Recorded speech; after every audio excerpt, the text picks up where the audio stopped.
Primeran fe bat. 119 bigarren eskuko arropa. Arropa industria da mundu mailan kutsadura gehien zuen eragiten duenetakoa. Arropa erosi, gutxi erabili eta bota, edota erabili gabe ere botatzea, bihurtu da ohiko. Eta etengabeko erosketa kasu askotan, afizio ez ezik, adikzio. Irudiluke, arropa berroia erosi ordez, bigarren eskukoa erosiz gero, industria horren inpaktua murriztu egingo dela. Baina hala ez bada, arropa industriaren beste trikimailu bat bada hau etengabeko kontsumoa sustatzeko? Bigarren eskuko arroparen merkatua aletu nahi dugu gaur. Izan ere, Zara merkatu horretan sartuko da gaurtik aurrera. Inditexen marka erraldoiak bigarren eskuko arropa salduko du erresuma batuko dendetan soilik. Bertan egingo dute lehen proba, beste merkatu giltzarrietara zabaldu horretik. Honakoa da, bigarren eskuko arropen negozio hartzen ari den indarraren adibide bat gehiago. Denda fisikoetan ez ezik, Zarak zerbitzua sarean ere eskainiko du, Vinted bersalmenta plataformak bezala.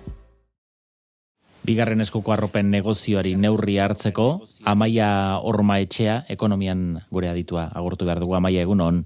Egunon, bai. Bigarren eskuko arroparen negozioa errentagarri dela esango zenuke, hori erakusten dute esperientzia hauek guztiek? Errentagarria izateko bidean dago, aurreikuspenak ezin hobeak diralako, segiranik zifra batzuk dauzkat hemen eskuartean. Boston Consulting Group konsultorak ikerketa bat egin du, eta esan du bigarren eskuko produktuen merkatua 120 haziko dela datozen 3 urteetan. Eta arropari zehazki dagokionez, Cerebap eta Global Data enpresak egindako txosten baten arabera, bigarren eskuko arroparen negozioak 54 milioi euro balio izango ditu 2024 urtean. Pentsa, orain dela 10 urte bakarrik, merkatu horrek 11 milioi euro mugitzen zituela besterik ez. Orduan, kalkualua eginez gero, ikusiko dugu azkeneko hamarkadan merkatu hau 5 aldiz handitu dela. Gure etxean beti berrerabili dugu arropa eta nik berdina egiten dut, esaten digu entzule batek, lehenengo pausua dagoen bezala norbaiti eskaintzea da. Eta behar ezpadute, bigarren pausua desegin eta beste zerbait sortzea. Ogia gordetzeko poltsak, kuxinak, baserritar jantzia panpinentzat, era horretakoak.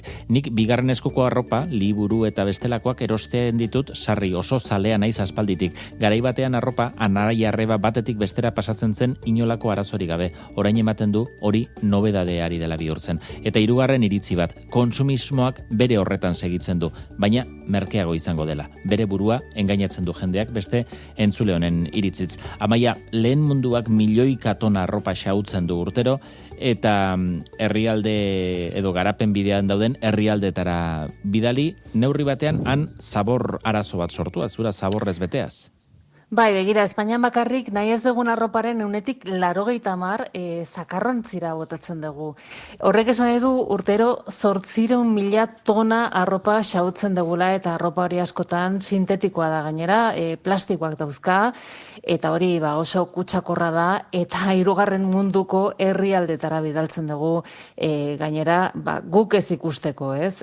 Azken finean, aipatu duzu, gure kontsumo joera aldatzen ari da pixka bat, baina ez da nahikoa. Gehienok erosten dugu, behar deguna baino gehiago, eta, kondutan izan behar dugu beti ere, bigarren eskuko produktuak erostea kontsumoa dela ere, bai, ez? Jasangarriagoa izango da, baina kontsumoa da azken finean. Nolai nahi ere, gutxi bada ere, bigarren eskuko merkatuak zerbait laguntzen dio inguruneari. Begira, Milanuncios plataformak egin duen ikerketa batek dio, bigarren eskuko produktuak erosteari esker 94 milioi tona plastiko gutxiago ekoiztu behar izan direla, zerbait bada.